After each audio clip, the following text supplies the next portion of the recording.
Hello, and welcome to Some Random News Network. My name is Hannah Douglas, and I'm going to be your news anchor for the day. Today we're talking about modernism, and what in the world's going on? Literally.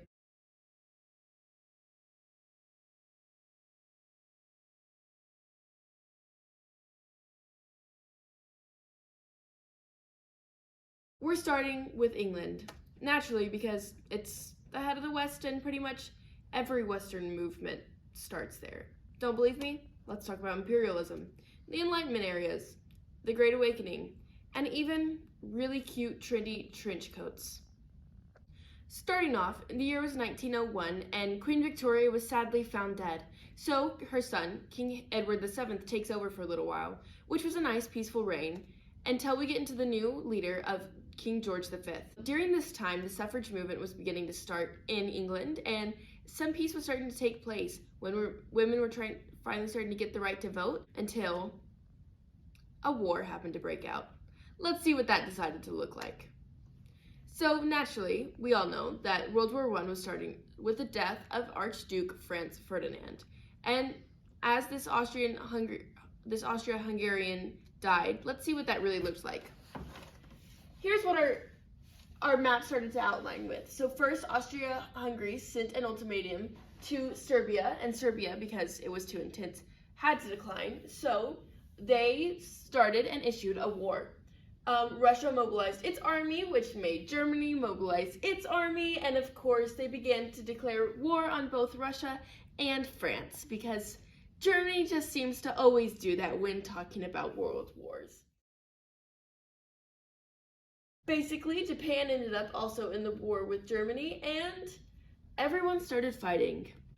Now let's talk about the politics behind it all. Who are we to blame? Was it the messy web of alliances, capitalist rivalries from imperialism, Russia's mobilization, or any of the other big countries' first signs of mobilization, modernism versus conservatism political ideals, or Germany's Schlieffen Plan?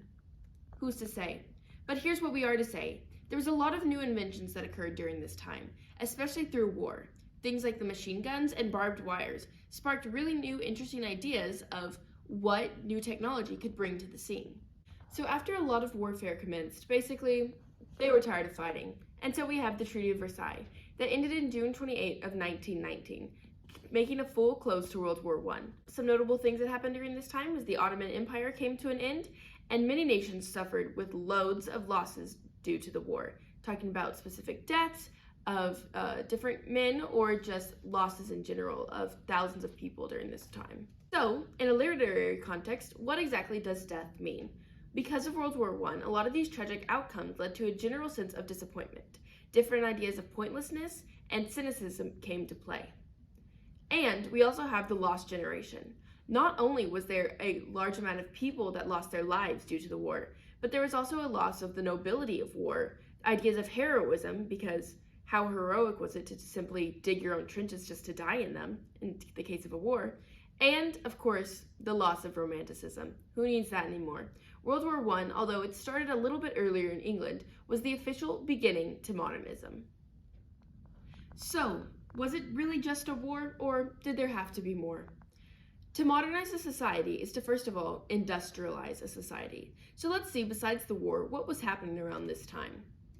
First, industrialization occurred at different times and rates. So it's hard to necessarily say that there is a direct correlation between industrialization and the modernism era, because modernism followed industrialization, but through developing nations that happened at different times.